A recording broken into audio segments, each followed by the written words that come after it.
parenting. I want to get on here before we all go to bed, before I go to bed. It is Saturday. Tomorrow is Sunday. So our time, our holiday time is wrapping up. And for some of us, we have to go back to work on Monday. But I'm going to be grateful. At least I had Thursday off. I had Friday off. Had Saturday off. I have tomorrow off, so I'm going to cherish tomorrow. I'm going to try to do something. I don't know what I'm going to do. I mean, it's not like I have a super packed week next week, but I have a very early, I get up early anyway, but I have to be out very early on Monday morning. So it's back to work. Parents, if you're with me, sometimes I'm not gonna lie, I wish I was just extremely wealthy and then I could just do what I want to do. I would still work, but I would work and do something that I want to do, something that's on my heart. This hair, let me try to, something that's on my heart, something that I'm very passionate about doing. And you know what? I'm not even gonna talk about that. I wasn't gonna talk about that, but since I said that, parents, teach your children while they're little to follow what they're supposed to be doing in life. Their God given abilities and talents, and something that they'll love to do. Because I tell you, if you find what you are supposed to be doing and you find what you love, you will never work a day in your life. You, not saying that you won't be human and you won't get up and you be like, darn it, I wish didn't have to work today. But you would, sometimes you could see like, you wish you could do something different, you know. Let's see. So with that, I wasn't actually getting on here and was going to talk about that, but I am going to talk about something that I've seen on the news. Let's do that. Hey everybody, thank you so much for coming in. Um, hey, I hope everybody's day is going well. So with that being said, what I was going to get on here and talk about until I started kind of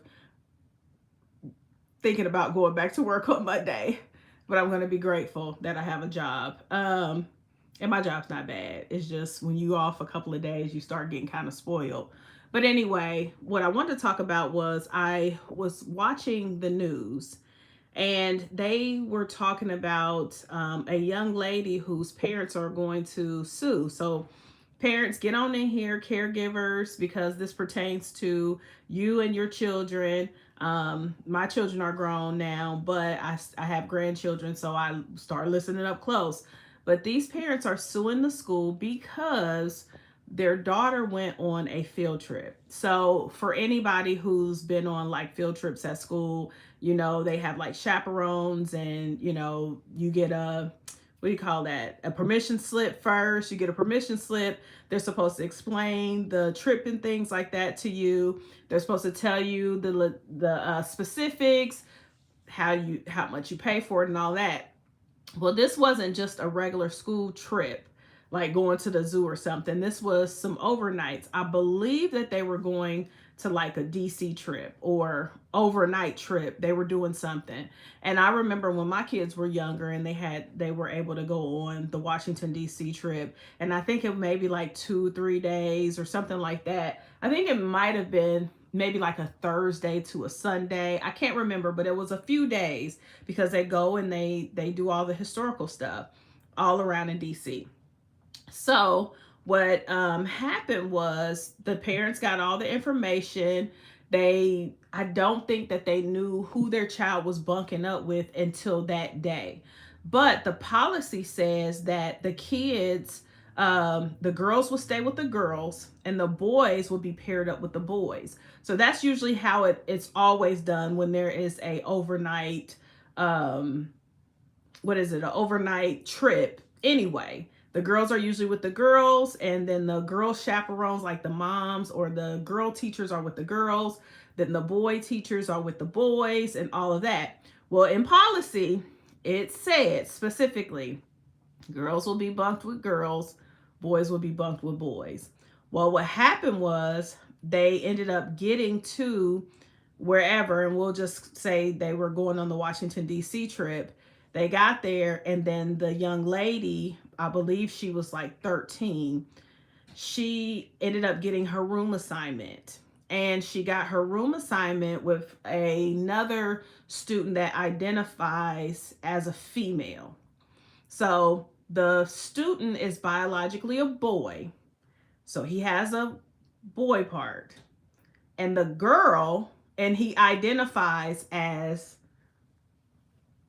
a girl.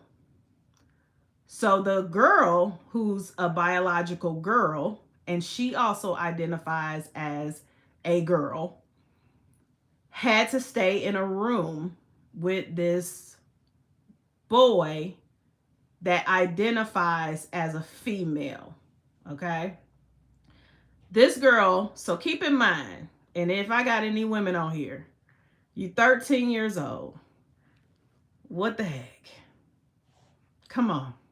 You're 13, you already feeling insecure about yourself probably anyway. You do not want to spend, no, you're probably already leery about spending the night with another female because, you know, girls do stuff. They got to comb their hair. They got, you know, you get in the bed. Sometimes you got on maybe a night slip and you may not have nothing under it. But girls kind of can tend, you know, we can kind of be like, all right, girl, you know, you ain't got no bra on. It's fine, you know.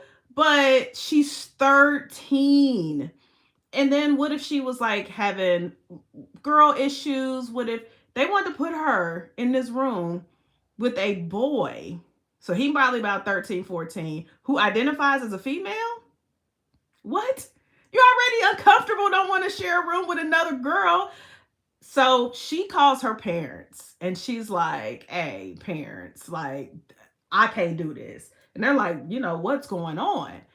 They put me in a room with a boy that identifies as a girl. Her parents said, heck nah. Oh, heck nah. We not doing that. So I don't know. Hey, how you doing? Thank you so much for coming on. So I don't know if the parents like immediately went and got her or if she was like reassigned or anything like that.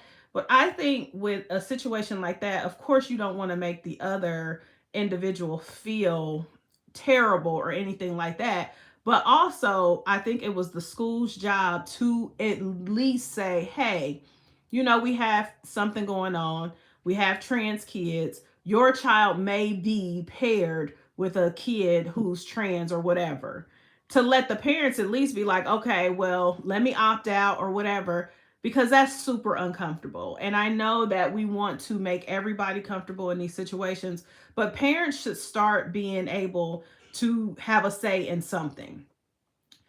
It's terrible what's going on. Parents should be able, we don't want to out the kids because it's not the kids' faults or anything like that. But I think adults need to come together to make this better for the kids. Because I mean, that put that girl, the 13-year-old, in a very awkward position. And then just think of the trans kid too, who's like, crap, dang, I'm feeling bad, you know, and now they're feeling bad. And the 13, you know, so it might be beef between them two. Like something's gotta give. And I think that schools need to start being more transparent too, because that could have been a disaster, an absolute disaster. You do not bunk a 13-year-old girl up with somebody who's identified. Like, come on, y'all. We got something's got to give. Something's got to give. Some policies have to be done. Something. So I just wanted to get on here just to see how parents are feeling about this. What can we do? What policies need to be put in place? You know, there are some teachers who will say, or not teachers, there are some parents who will say, hey, I don't mind that my kid is bunked up, but parents need a say. Parents need to have a say. And y'all are more powerful than you think. Parents are more powerful. Taxpayers are more powerful. We have so much power, we just don't even understand. We pay salaries for these people, you know, especially politicians. We should get our power. So Parents, start standing up for yourself. Start going to these PTO meetings, start going to these board meetings, kick these people out who are saying stuff contrary to what you want your kids to listen to and to what they say. So that's what it need to be. All right, I am Regina Long, and I will be on here tomorrow. I'm Regina Long with Not So Perfect Parenting.